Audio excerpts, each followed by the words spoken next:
नमस्कार बच्चों, आइए शुरू करते हैं गणित की कक्षा। तो हम एक बहुत ही महत्वपूर्ण अध्याय जो है वो समरूपता वाला पढ़ रहे थे और हमने जो है वो इससे पहले 11.2 के 6 तक प्रश्न हल कर लिए हैं बच्चों। तो आज हम 7वां प्रश्न हल कर रहे हैं। तो आप देख सकते हैं कि इसमें आपको ये कहा है कि ABCD एक समांतर चतुर्भुज है। तो बच्चों आप जानते हो कि समांतर चतुर्भुज की जो सम्मुख भुजाएं होती है वो समांतर होती है। तो ये इसके समांतर है और ये वाली जो है वो इसके समांतर है, ये आपको ज्ञात है।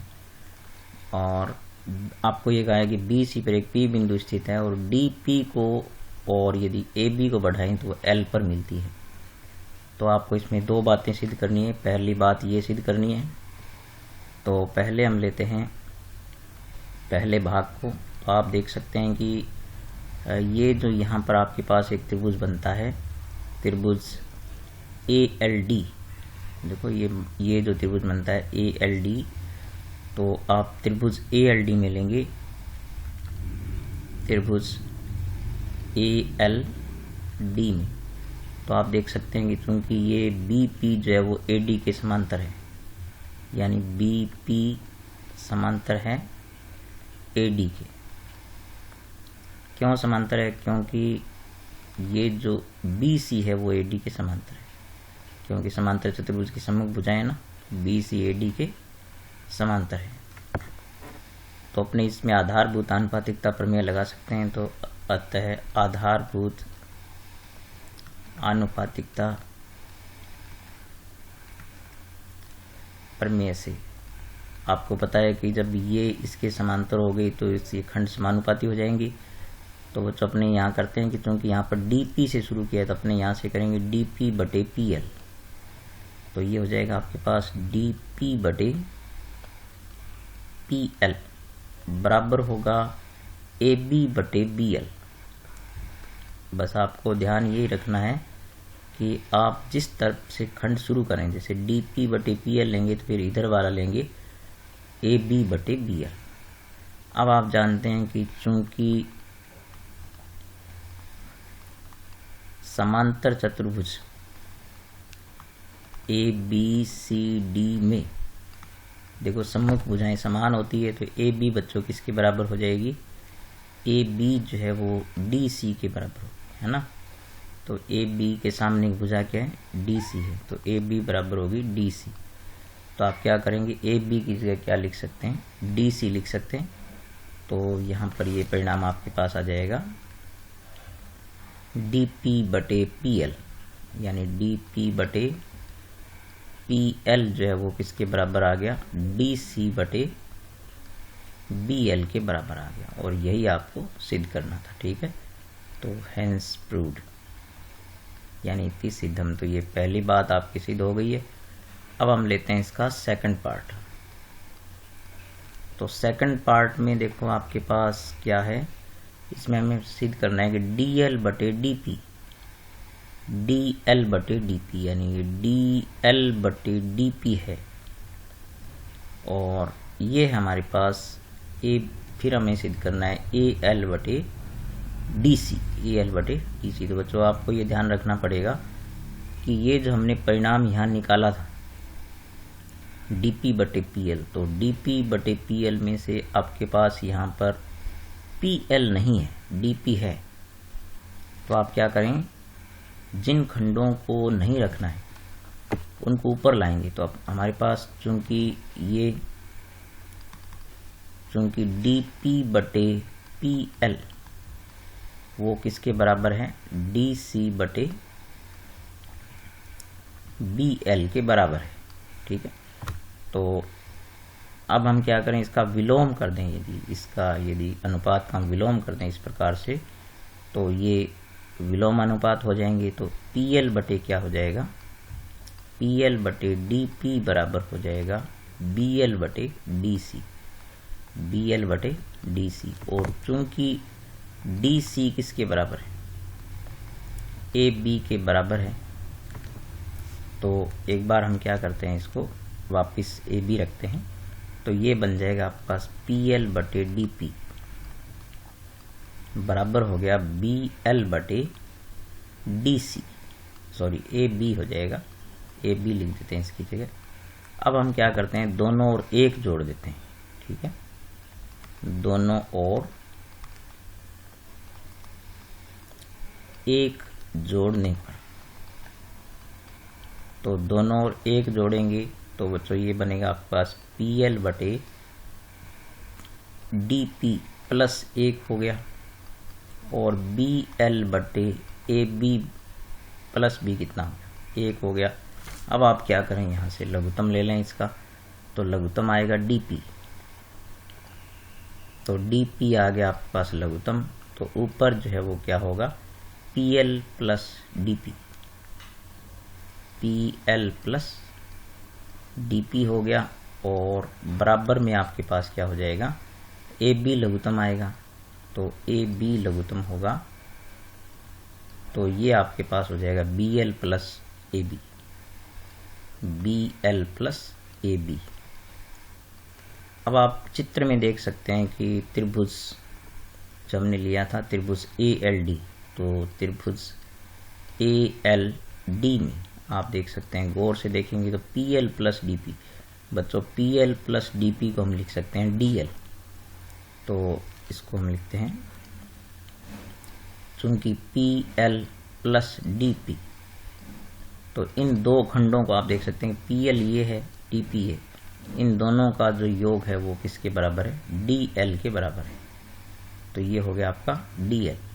इसी प्रकार से आप देख सकते हैं बच्चों BL प्लस AB को हम क्या लिख सकते हैं, BL प्लस AB को हम लिख सकते हैं पूरा AL लिख सकते हैं। देखो ये पूरा खंड दोनों की लंबाई किसके बराबर हो जाएगी, AL के बराबर हो जाएगी, और ये दोनों मान हम यहाँ ऊपर रख देते हैं, तो इस प्रकार से आपके पास ये DL जो जाएगा, यानी PL प्लस DP DL हो गया, तो ये आ गया आपके पास DL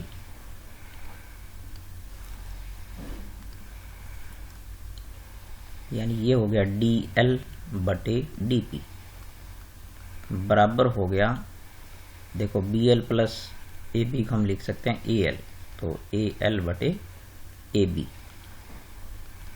और चूंकि AB हमारे पास क्या है, चूंकि AB जो है बच्चों वो हमारे पास है DC के बराबर। ठीक है, तो हम पुनः इसको रख देते हैं इसमें, तो DL बटे DP बराबर आ गया AL बटे DC, AL बटे DC, और यही हमें सिद्ध करना था। ठीक है, तो हेंस प्रूव्ड।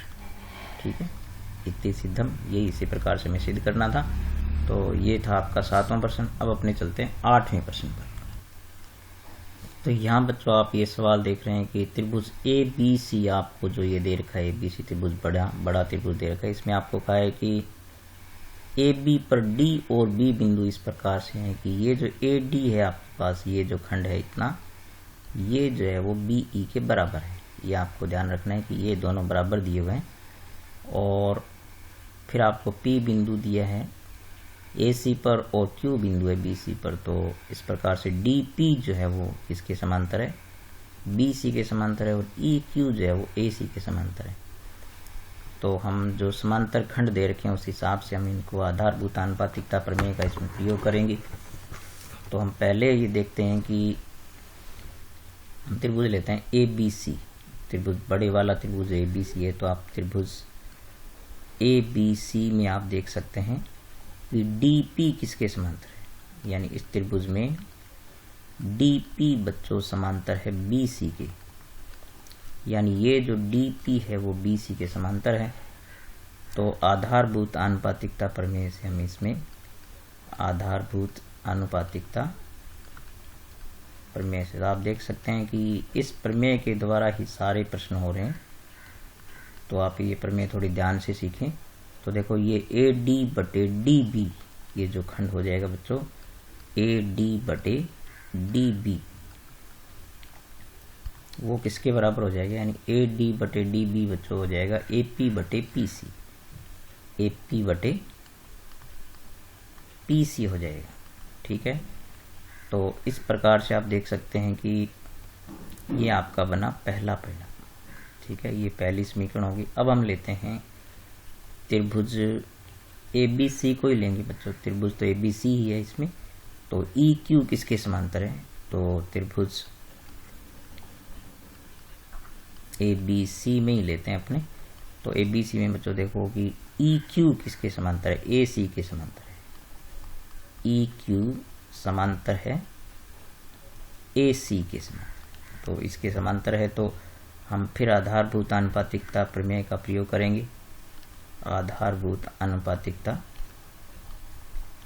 प्रमेय की सहायता से तो कौन से खंड समानुपाती हो जाएंगे? आप देख सकते हैं कि हम बी से शुरू करेंगे तो बी ई जो है वो किसके बराबर? बी ई बटे ई ए हो जाएगा बी क्यू बटे क्यू सी, यानी बी ई ये जो खंड है बी, क्योंकि ई के द्वारा खंड बनता है बी ई और ई ए, तो ये आपके पास हो जाएगा बी ई बटे ई ए। बी ई बटे क्या हो गया? ई ए, तो ये बराबर हो जाएगा बी क्यू बटे क्यू सी। बी क्यू बटे क्यू सी के क्या हो जाएगा? बराबर हो जाएगा। तो ये हमारा परिणाम रहा दूसरी समीकरण आ गई। अब हमें क्या करना है? कुछ खंडों को आपस में बराबर लेकर के और इस अनुपात को जो है वो हमें एक जैसा बनाना है। तो हम इसके नेक्स्ट भाग देखते हैं कि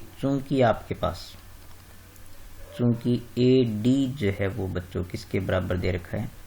बी ई के बराबर दे रखा है। ये हमें चूंकि दिया है, ठीक है, ये हमें प्रश्न में दिया हुआ है, ठीक है, ये हमें दिया हुआ है।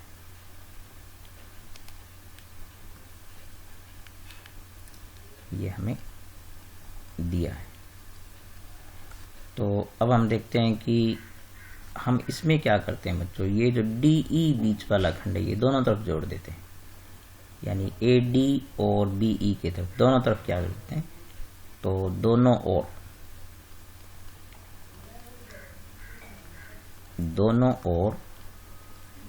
डी ई जोड़ने पर ये थोड़ी जो हम इस प्रकार से करते हैं तो ये इसको आप ध्यान से देखिए। जैसे ए डी प्लस में क्या हो गया? डी ई, यानी ये मध्य खंड है, इसको दोनों तरफ हम जोड़ रहे हैं तो बी ई प्लस बी क्या हो गया? डी ई हो गया। अब आप यदि चित्र में गौर से देखेंगे बच्चों तो A D plus D E को हम लिख सकते हैं ए ई। आप यहाँ देखें तो इसलिए ये हो गया ए ई। और ये जो बच्चों बी ई प्लस जो डी ई है इसको हम लिख सकते हैं बी डी, या इसको हम लिख सकते हैं डी बी लिख सकते हैं, क्योंकि डी ई और बी ई खंड मिलकर के क्या बन रहे हैं? डी बी बन रहे हैं। तो अब आप क्या करें कि ये जो आपके पास खंड आ रहे हैं यानी ए ई किसके बराबर आ गया? डी बी के बराबर आ गया। तो यहाँ पर हम क्या कर सकते हैं? इसको जो है वो ई ए को हम क्या लिख सकते हैं? डी बी लिख सकते हैं। तो यहाँ से अपने क्या कर सकते हैं कि ए ई को ई ए लिख सकते हैं, तो ई ए को हम क्या लिख सकते हैं? डी बी लिख सकते हैं। तो यहाँ पर आप देख सकते हैं कि ये जो परिणाम नंबर 2 है बच्चों ये वाला, इसके अंदर हम क्या करते हैं कि ई ए के स्थान पर क्या लिखते हैं? डी बी लिख सकते हैं। और बी ई को हम क्या लिख सकते हैं बच्चों? ए डी लिख सकते हैं। तो ये दोनों परिणाम आप क्या करें? इसके अंदर पुट कर देंगे तो ये आपके पास आप देख सकते हैं कि बी ई ए डी के बराबर है। तो ये बन जाएगा ए डी बटे, और हम ई ए को यहाँ से आप देख रहे हैं कि ये क्या लिख देते हैं? डी बी लिख देते हैं। तो ये आपके पास आ जाता है बच्चों बी क्यू बटे क्यू सी, ठीक है। ये जो परिणाम 3 है 2 है वो इस प्रकार से क्या बन गया? आपका बन गया परिणाम नंबर 3। तो यहाँ से आपने देखा कि ये जो आप परिणाम 1 और 3 देख रहे हैं तो यहाँ पर भी आप देख सकते हैं कि ये देखो ए डी बटे डी बी है और ये भी ए डी बटे डी बी है। तो आप देख सकते हैं कि परिणाम जो 1 और 3 है उनकी लेफ्ट हैंड साइड समान है। तो चूंकि परिणाम 1 व 3 की लेफ्ट हैंड साइड समान है, ठीक है, ये दोनों बराबर हो गई। तो जब लेफ्ट हैंड साइड समान है तो राइट हैंड साइड भी क्या होगी? समान होगी, इसलिए अपने लिख सकते हैं कि ए पी बटे पी सी। इसलिए इनकी राइट हैंड साइड जो ए पी बटे पी सी वो बी क्यू बटे क्यू सी के बराबर हो जाएगी। यानी ए पी बटे पी सी बराबर किसकी होगी, यानी दोनों की राइट हैंड साइड भी बराबर होगी, तो बी क्यू बटे क्या होगा, क्यू सी। अब आप यदि गौर से देखेंगे तो ए पी बटे पी सी बराबर होगी बी क्यू बटे क्यू सी के। तो यानी त्रिभुज ए बी सी में आधारभूत आनुपातिकता प्रमेय के विलोम से, आधारभूत आनुपातिकता प्रमेय के विलोम से, तो जब खंड समानुपाती होते हैं तो उनकी जो रेखाखंड है वो क्या होगा, समांतर होगा। यानी क्योंकि P के द्वारा AP और PC बनते हैं, Q के द्वारा बनते हैं BQ और QC, तो ये दोनों जो खंड है वो समानुपाती आ रहे हैं, तो इनको मिलाने वाला जो ये रेखाखंड है PQ वो किसके समांतर हो जाएगा, AB के समांतर हो जाएगा। तो आप कह सकते हैं कि इस प्रकार से PQ जो किसके समांतर आ गया, इसलिए PQ समांतर आ गया AB के। ठीक है, विलोम प्रमेय से। तो इस प्रकार से इसमें दोनों प्रमेयों का प्रयोग हो गया, यानी पहले आधारभूत आनुपातिकता प्रमेय का प्रयोग किया और फिर बाद में जो है वो विलोम प्रमेय से ये इसके समांतर हो गया। तो इस प्रकार से यही हमें इसमें सिद्ध करना था, हेंस प्रूव्ड। तो इस प्रकार से आपने देखा कि ये जो प्रश्न है वो मुश्किल नहीं है, थोड़े लंबे हो सकते हैं, लेकिन आप चित्र में गौर से तथ्यों को देखें और इनको आप सीखने की कोशिश करें। और जब भी आप इस सवाल को बच्चों सुने और देखें तो आप चित्र में लगातार देखें कि क्या दे रखा है। हम कुछ भी कहीं से नया नहीं ला रहे हैं, हमें जो दे रखे हैं उसी के हिसाब से हम प्रमेय का प्रयोग कर रहे हैं। एक प्रमेय बार बार प्रयोग हो रही है, बस आपको ज़रूरत है अंतः खंडों को समझने की। तो यदि अंतः खंड आप ध्यान से समझते हैं तो उनका अनुपात ले सकते हैं, और फिर थोड़ा कुछ जो है इसमें बीच में थोड़ी सी ये बात जो यहाँ से है वही समझने की है कि इस प्रकार से हमने खंडों को बदल करके और इनकी लेफ्ट हैंड साइड को बराबर किया है। तो ठीक है बच्चों, इसके जो 9वां और 10वां प्रश्न है वो मैं नेक्स्ट वीडियो में आपको कराऊंगा। तो आप देखते रहिए इन प्रश्नों को और अपने नोटबुक पर इनको अच्छी तरह नोट कर लीजिए ताकि आप इनको और अच्छी तरह देख सकें। और जब भी आपको कोई समझने की जरूरत है आप वीडियो दोबारा देखें। ठीक है, मिलते हैं नेक्स्ट वीडियो में, तब तक नमस्कार।